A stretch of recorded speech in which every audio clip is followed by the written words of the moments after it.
Hello student, आप सभी का आर एजू सेंटर में स्वागत है।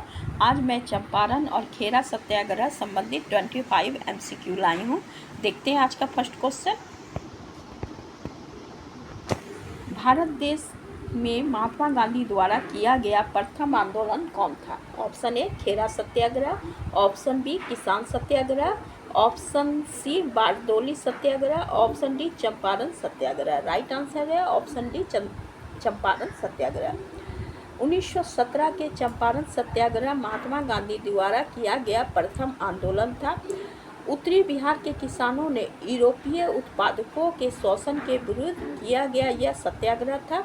यहाँ के किसानों को प्रति बीघा 1 बीघा बराबर 20 कट्ठा आता था, उसमें 3 कट्ठा जमीन पे उन्हें नील उगाना अनिवार्य कर दिया गया था, जिसके लिए कोई कानून का आधार नहीं बनाया गया था। इसके विरोध में किसानों ने आंदोलन शुरू किए थे। नेक्स्ट क्वेश्चन, चंपारण सत्याग्रह के दौरान नील विरोधी धर्मशाला किसे बनाया गया था? Option A Hazarimal Dharamshala, option B Champaran Giri Dharamshala, option C Bettiah Giri Dharamshala, option D Biharimal Dharamshala. Right answer है ऑप्शन ए हजारीमल धर्मशाला। चंपारण सत्याग्रह का मुख्य केंद्र हजारीमल धर्मशाला को बनाया गया।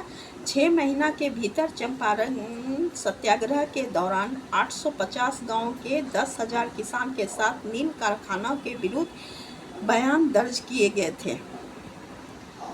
नेक्स्ट क्वेश्चन, चंपारण सत्याग्रह के दौरान प्रथम महात्मा गांधी कहाँ पहुँचे थे? Option A Muzaffarpur, option B Dhanbad, option C Motihari, option D Bhagalpur. Right answer है option C Motihari.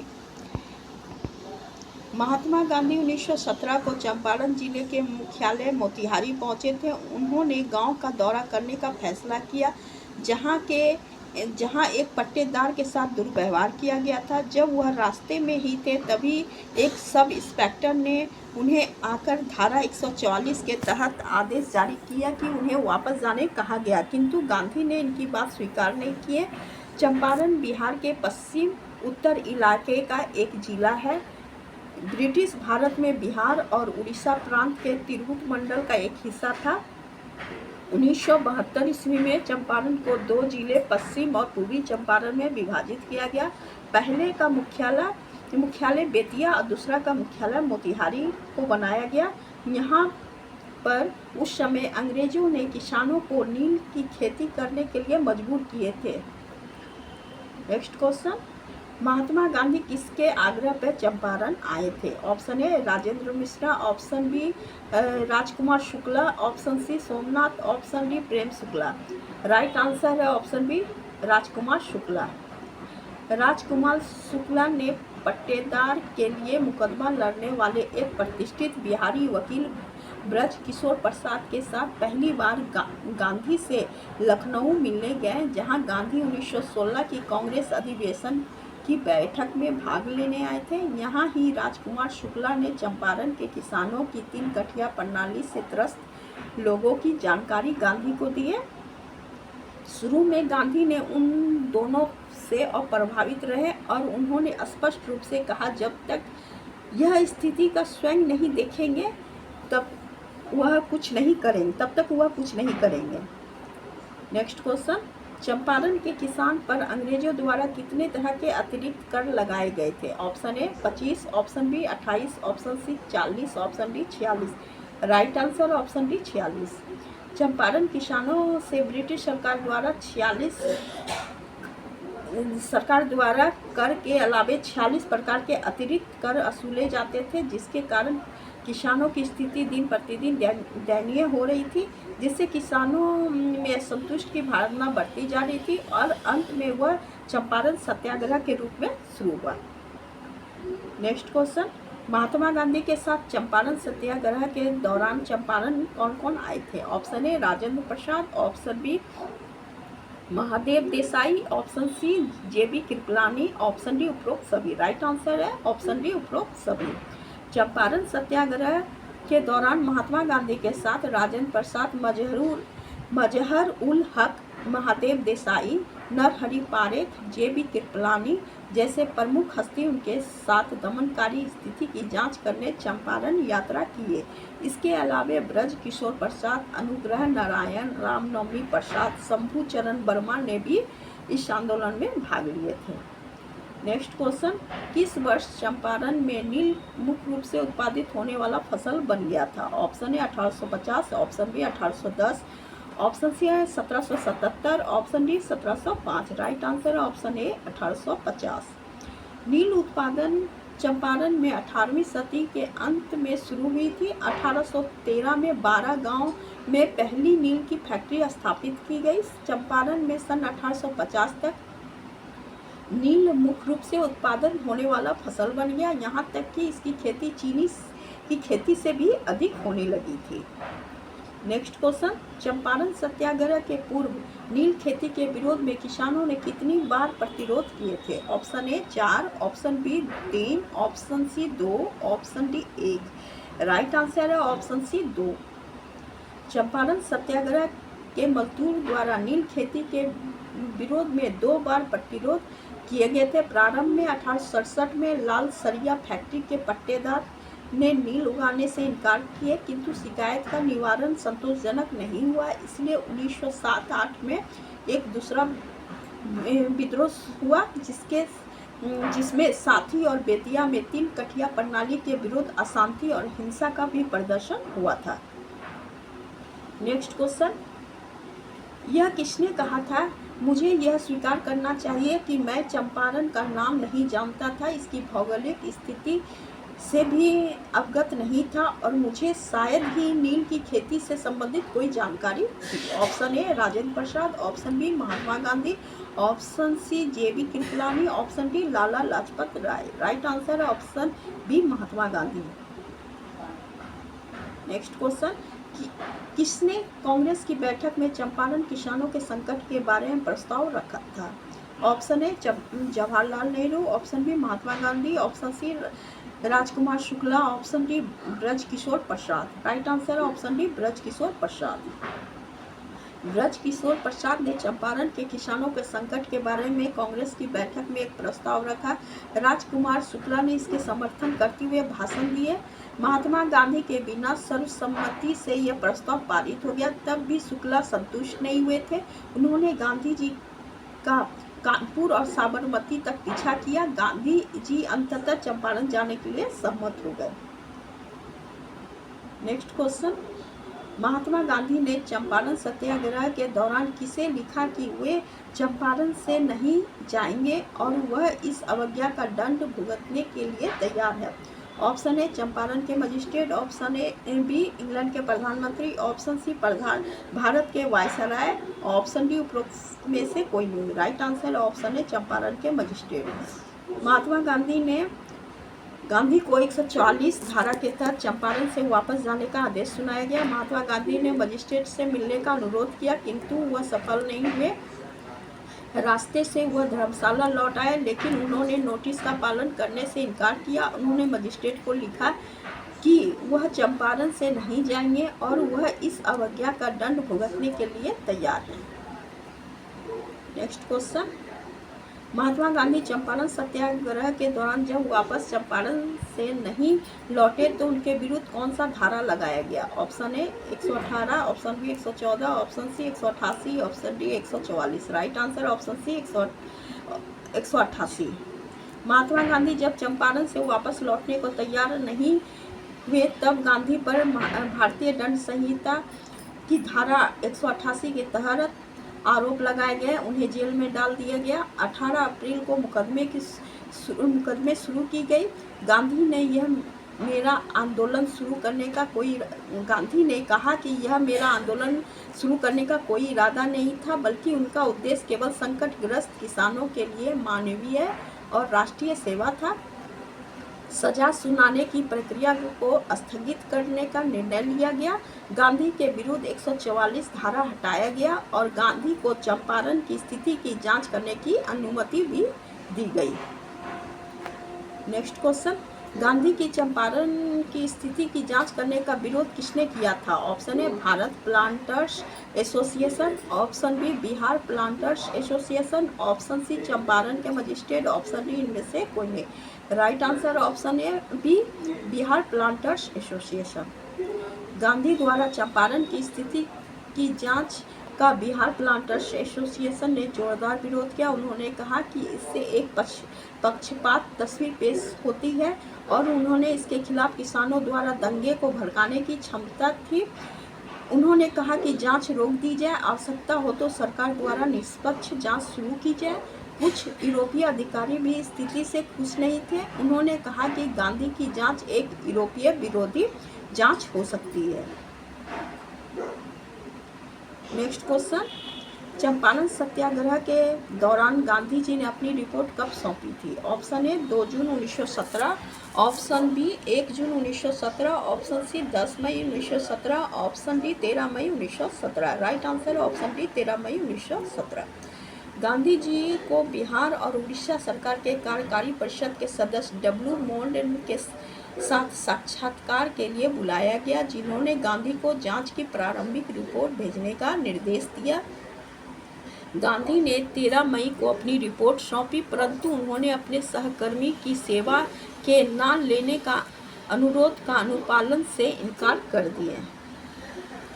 Next question, Gandhi को कब रांची बुलाया गया था? ऑप्शन ए 4 जुलाई 1917, ऑप्शन बी 4 जून 1917, ऑप्शन सी 1 जून 1917, ऑप्शन डी 30 मई 1917। राइट आंसर है ऑप्शन बी 4 जून 1917। गांधी को 4 जून 1917 को उपराज्यपाल सर E.A.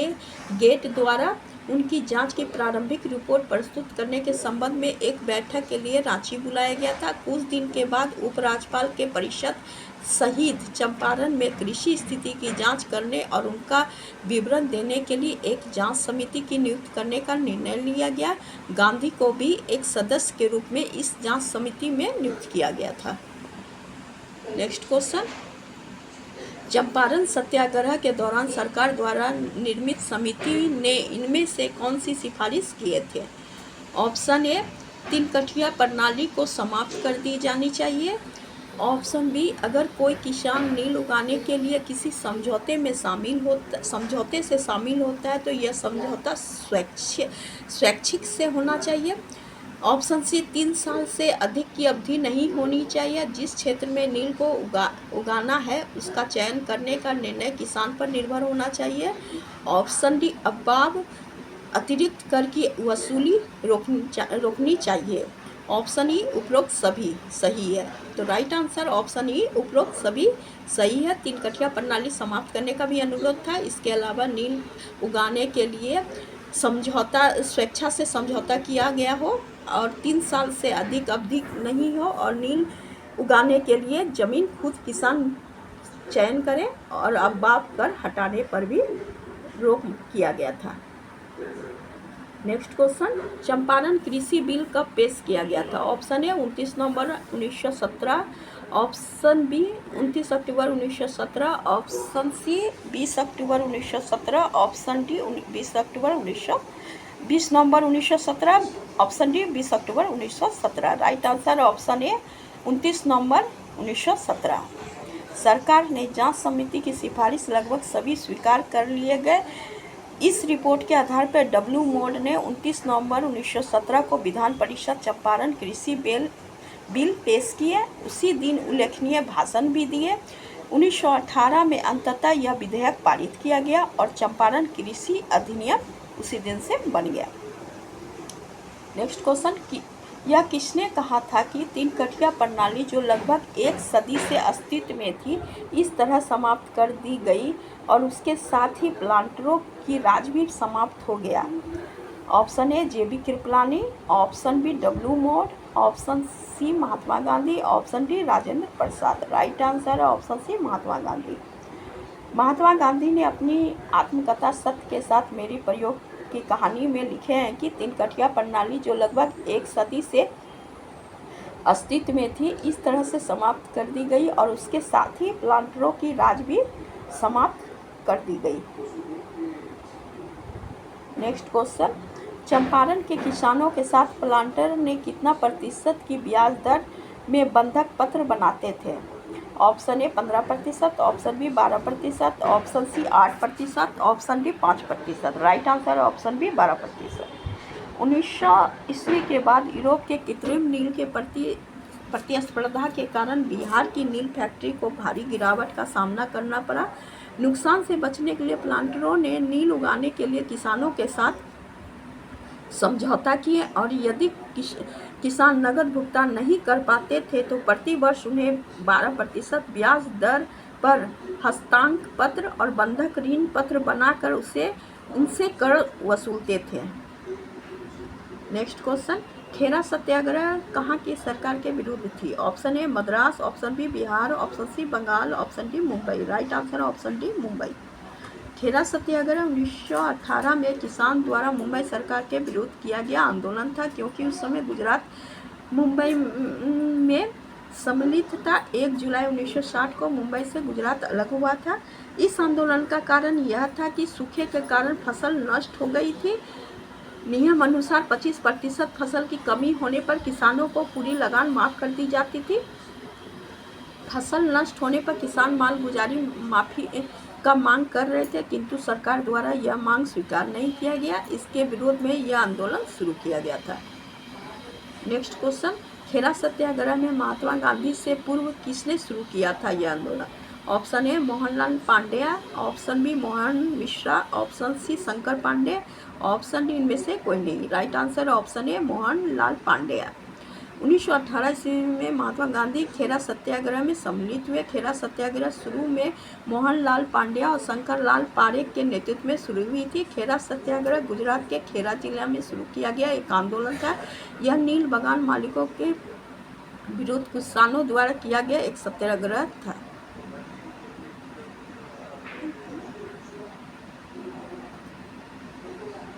खेरा सत्याग्रह में सरदार वल्लभ भाई पटेल किसके कहने पर शामिल हुए थे? Option A Jawaharlal Nehru, option B Rajendra Prasad, option C Mahatma Gandhi, option D इनमें से कोई नहीं। ऑप्शन डी किसानों। राइट आंसर है ऑप्शन सी महात्मा गांधी। महात्मा गांधी जब इस सत्याग्रह में सम्मिलित हुए तब उन्होंने सरदार वल्लभ भाई पटेल को इस आंदोलन में भाग लेने के लिए आग्रह किया। पटेल ने अपनी चलती हुई वकालत छोड़कर इस आंदोलन में शामिल हो गए और अपनी राजनीतिक इतिहास की शुरुआत इस आंदोलन से किए। नेक्स्ट क्वेश्चन, सरकार द्वारा गुजरात के किसानों पर कितनी प्रतिशत कर बढ़ाई गई थी? Option A 30%, option B 23%, option C 22%, option D 20%। Right answer option B 23%। Gujarat के किसानों पर सरकार द्वारा 23% कर बढ़ाए गए थे, जबकि उस वर्ष पूरी फसल सूखे के कारण नष्ट हो गई थी। इस कारण किसानों ने महात्मा गांधी के साथ मिलकर खेरा सत्याग्रह प्रारंभ किए और कर नहीं देने का संकल्प लिया। कर नहीं चुकाने पर किसानों के जमीन घर को कुर्की करके सरकार कर वसूल किए थे। खेरा सत्याग्रह के बारे में किसने यह कहा था? सरकार ने फिर भी लगभग 93% लगान वसूल कर लिए थे। Option A Judith Brown, option B Mahatma Gandhi, option C Sardar Patel, option D इनमें से कोई नहीं। राइट आंसर है ऑप्शन ए जूडिथ ब्राउन ने यह कहा था कि सरकार ने फिर भी लगभग 93% कर वसूल लिए थे। नेक्स्ट क्वेश्चन, खेरा सत्याग्रह के बारे में कौन कथन सत्य है? ऑप्शन ए खेरा सत्याग्रह मार्च 1919 ईस्वी में शुरू हुआ। जून 1919 ईस्वी तक आंदोलन चलता रहा। महात्मा गांधी ने किसान से कहा कि जो जमीन जब्त कर ली गई है उसकी फसल काट कर ले आए। ऑप्शन सी, इस कार्य के लिए मोहन पांडे आगे बढ़े और फसल काट कर ले आए, जिसके कारण उन्हें जेल में डाल दिया गया। ऑप्शन डी उपरोक्त सभी। राइट आंसर ऑप्शन डी उपरोक्त सभी। खेरा सत्याग्रह मार्च 1919 से जून 1919 तक चला। गांधी ने किसानों से कहा जमीन जब्त की गई जमीन से फसल काट लिया जाए, जिसके लिए मोहन पांडे आगे बढ़ के फसल काटे और उन्हें जेल में डाल दिया गया था।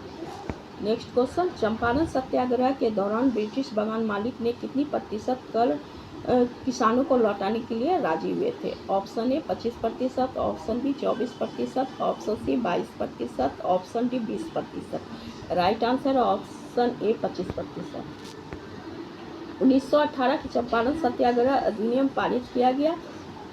चंपारण अधिनियम पारित किया गया और 3 कठिया प्रणाली इसके तहत हटा दी गई।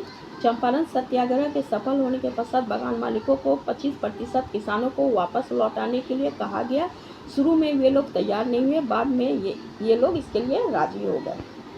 नेक्स्ट क्वेश्चन, महात्मा गांधी भारत में गांधी जी का प्रत्यक्ष पहला राजनीतिक कार्रवाई कौन था? ऑप्शन ए असहयोग आंदोलन, option B Champaran Satyagraha, option C Kheda Satyagraha, option D Ahmedabad mill आंदोलन। राइट आंसर है option A, option B Champaran Satyagraha. Mahatma Gandhi दक्षिण अफ्रीका से भारत 9 जनवरी 1915 ईस्वी में वापस आए थे। इस कारण प्रत्येक वर्ष 9 जनवरी को प्रवासी दिवस भी मनाया जाता है।